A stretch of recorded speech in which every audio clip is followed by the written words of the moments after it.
किसी ने कहा था कि इश्क बोला चल दिलवर का दीदार कर। प्रेम कहता है, ये हमारी आत्मा स्वीकार करती है कि हमें परमात्मा का दर्शन करना है, वरना ये मन और बुद्धि तो हमें यूं ही घुमाया करते हैं। इश्क बोला चल दिलवर का दीदार कर, अक्ल कहती है मत जिंदगी ख्वार कर। इश्क बोला आशिक को न डरना चाहिए, अक्ल कहती है काम सोच समझ कर करना चाहिए। इश्क बोला होगा जो देखा जाएगा, अक्ल कहती है फिर बेमौत मारा जाएगा। ये लड़ाई है बुद्धि और हृदय के बीच की। अब आप यहां बैठकर भी बुद्धि लगाओ, मैं ये नहीं कहती कि बुद्धि मत लगाओ, बुद्धि लगाओ, व्यापार में लगाओ, बुद्धि लगाओ जब आप कोई बाहरी संसार की दुनिया में लगाओ, लेकिन जब यहाँ बैठे हों, जब कथा में बैठे हों, जब भगवान के द्वार पर बैठे हों, जब मंदिर में जाना हो, जब हमें सत्संग सुनना हो, जब संतों और गुरुओं के चरणों में बैठे हों, तो खाली हो जाना इससे और समर्पण भाव से हृदय से बैठना, आपको बहुत कुछ प्राप्त हो जाएगा।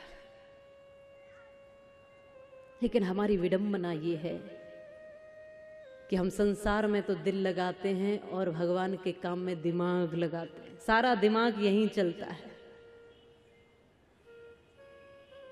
ये तो आपने देखा होगा, दुनिया में जो नोट कहीं न चले वो मंदिर में चलता है। दुनिया में जो कपड़े कहीं न चले, जो वस्त्र कहीं न चले, वो जानकी जी के विवाह स्वयंवर में चल जाएगा या रुक्मणी जी के स्वयंवर में चल जाएगा। क्या है हमारी भावना? हम क्या सोचते हैं कि हम भगवान को क्या समझते हैं, हम ईश्वर को, कि हम ज्यादा समझदार हैं और परमात्मा हमसे कम समझदार है, या हम यूं सोचते हैं कि हमें कोई देख नहीं रहा, या हम यूं सोचते हैं कि हम बहुत बड़े बुद्धिमान हैं। आप सोचिए, जो जितना सरल हो जाएगा वो उतना ही गहराई में चला जाएगा, वो उतना ही जीवन की ऊंचाई को समझ जाएगा, और जो जितना जटिल है, जो जितना उलझा हुआ है, वो उतना ही जिंदगी से दूर है, वो उतना ही आनंद से दूर है।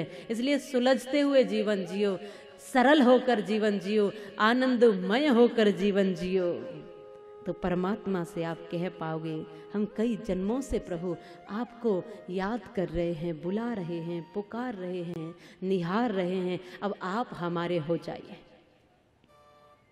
भक्त जब पुकारता है तो भगवान से कहता है कि वो आए और लौटकर यूं ही जाने लगे। कभी भगवान आ भी जाए आपके यहां तो कैसे पहचान पाओगे?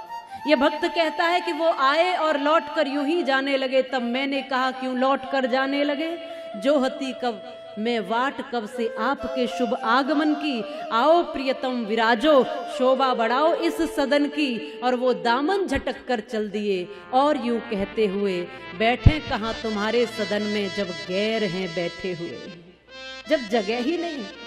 हम पुकारते तो हैं कि हे प्रभु हमारे घट में विराजो, लेकिन वो जब आएंगे, वो आते भी हैं तो जगह तो है ही नहीं भीतर।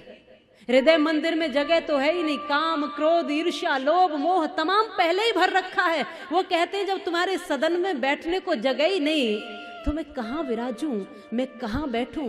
तुम्हारे भीतर तो मलिनता भरी है, तुम्हारे भीतर गंदगी भरी है, तमाम विषय और विकार भरे हैं। तो मैं तो पवित्रता में रहता हूं, मैं गंदगी में नहीं रहता।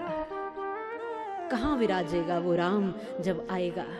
वो आता जरूर है, लेकिन केवल एक झांकी सी देकर चला जाता है, स्थिर नहीं हो पाता, क्योंकि तुम्हारे भीतर वो भाव आता है और चला जाता है, सदैव वो नहीं रह पाता।